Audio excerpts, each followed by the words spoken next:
Today, we are in the municipality of Galdar, on the northern coast of Gran Canaria, an area where the island reveals its most rugged and authentic character. This coastline is shaped by volcanic rock, constant Atlantic winds, and a powerful ocean that never truly rests. Hello! Hello! Today we are in Punta de Galdar. It's an interesting spot on the north coast of Gran Canaria. So you got natural swimming pools over here, which is water from the sea, in pools, and we're going to show you. The natural pools of Punta de Galdar are among the most striking examples of how the Atlantic Ocean and Gran Canaria's volcanic origins have shaped the island's northern coastline. These pools are not man-made structures, nor gently sculpted lagoons. They are raw geological formations, carved over thousands of years by lava flows, erosion, and the constant force of the sea. Located along the rugged north coast, the pools, locally known as charcos, form part of a hostile yet beautiful landscape where swimming is never taken lightly and where respect for nature is essential. The origin of these natural pools begins millions of years ago during Gran Canaria's volcanic phase. When molten lava reached the ocean at Punta de Galdar, it cooled rapidly, creating uneven basalt platforms full of cracks, depressions, and cavities. Over centuries, the Atlantic swell exploited these weaknesses. Waves hollowed out softer rock layers, salt water widened cracks, repeated impact smoothed edges and deepened basins. The result is a series of irregular rock pools, some shallow and calm, others deep and constantly refreshed by incoming waves. Unlike pools on calmer coasts, Punta de Galdar's charcos remain closely connected to the open sea. They fill naturally during high tide or when waves surge over the rock shelves, creating a continuous exchange between pool and ocean. One of the most important things to understand about the natural pools of Punta de Galdar is that they are never the same twice. For centuries, locals observed these pools carefully, understanding their rhythms and knowing when it was safe to approach or harvest marine resources. While visually inviting, the natural pools of Punta de Galdar demand caution. Unlike natural pools on calmer coasts, these are exposed to the full power of the Atlantic. Punta de Galdar, a place shaped as much by history as by waves and wind. This rugged headland, defined by black basalt cliffs and powerful seas, has long stood as a natural boundary, a lookout, and a resource for those who lived nearby. Punta de Galdar is not a destination built for comfort.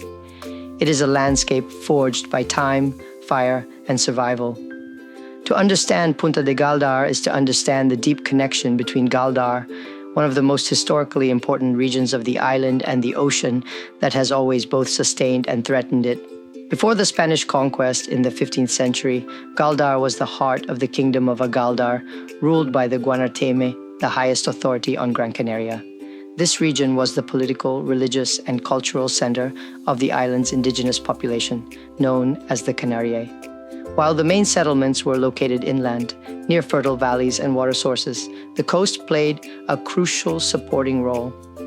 Punta de Galdar likely served as a coastal lookout point, offering wide views over northern sea routes, a seasonal fishing and shellfish gathering area, a natural boundary that provided protection due to its difficult access. The indigenous people had an advanced understanding of the sea.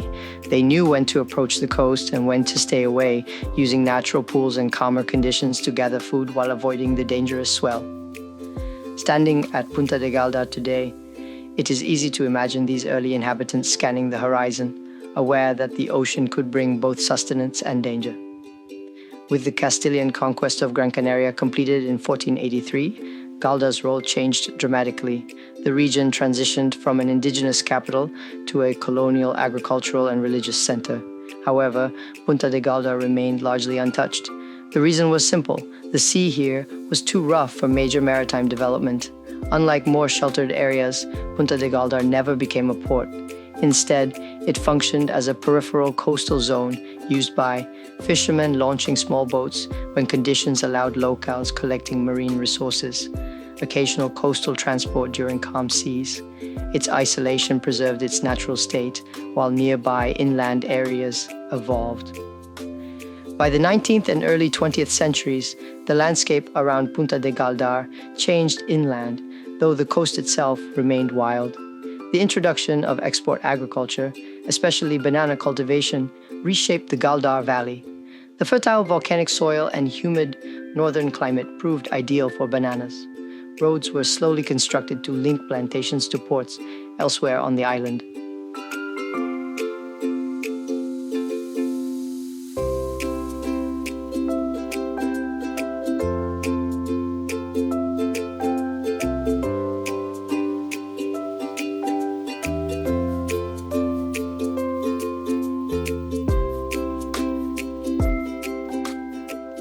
Coastal defense bunkers are very common on Gran Canaria, especially along exposed headlands, strategic bays, and natural landing points.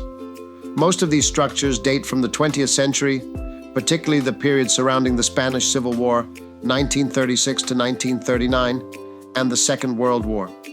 The rugged coastline of Gran Canaria made it ideal for defensive positions. High cliffs offered excellent visibility over sea routes, while natural coves and caletas were monitored as possible landing zones. Areas like Punta de Galdar, Caleta de Abajo, and other parts of the north coast were especially suitable for observation and defense due to their open views over the Atlantic.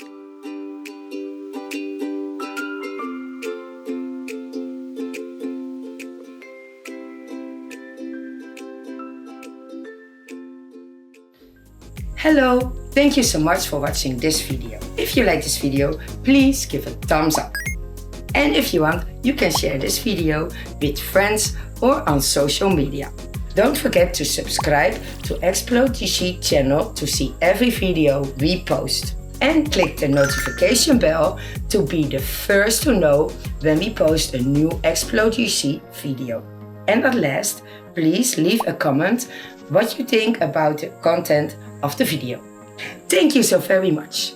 And now let's continue with the video.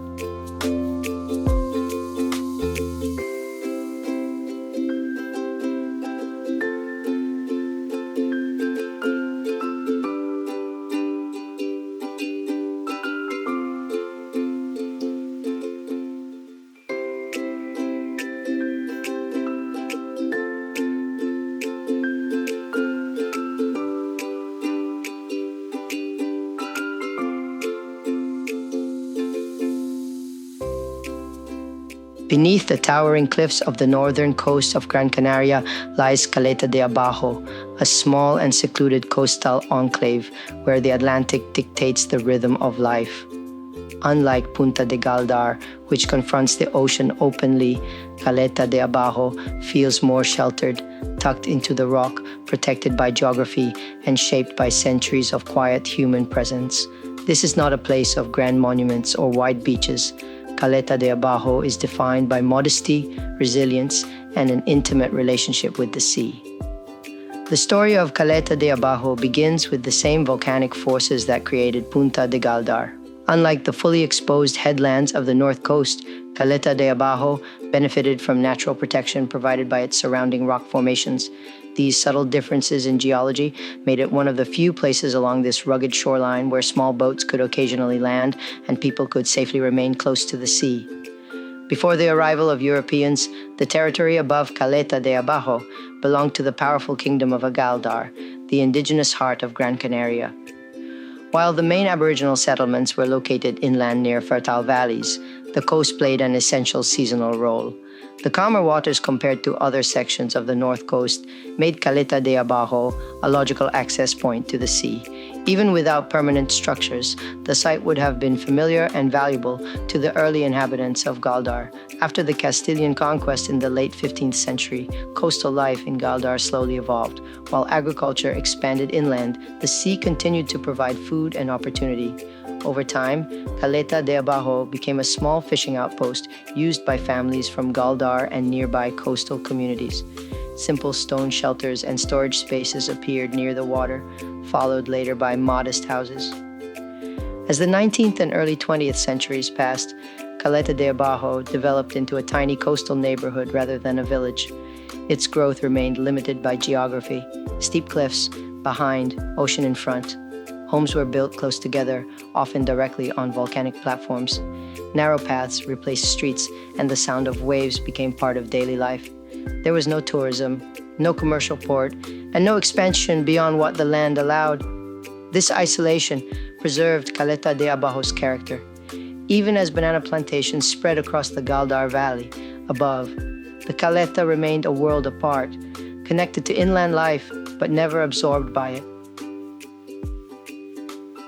On our way back, we slowed the pace and walked a little through Punta de Galdar, leaving the coastline behind us for a moment. The path led past the local sports fields, quiet and sunlit, and then into the remains of old banana plantations. It was a gentle contrast to the raw coastline, moving from crashing waves to cultivated earth. Yet both landscapes felt deeply connected. Punta de Galdar showed us once more how nature, history, and everyday life flow together on the northern coast of Gran Canaria. This was Punta de Galdar. We showed you a small village. It's really nice. The people are really social here. We love to show you places you will never see or find. People were surprised that we were walking here because they said there's almost no tourism ever showing up here. It was a nice little walk. And nice views. And a rocky coastline. Yeah. See you on the next video. See ya. Bye-bye. Adios. Thank you so much for watching this video all the way to the end. Check our website ExploGC.es for more info, more extra content, and all the links to all our social media platforms. Don't forget to subscribe to our channel. And if you like, you can watch one of our other videos. See you on the next video of ExploGC. Hasta la próxima. Adios.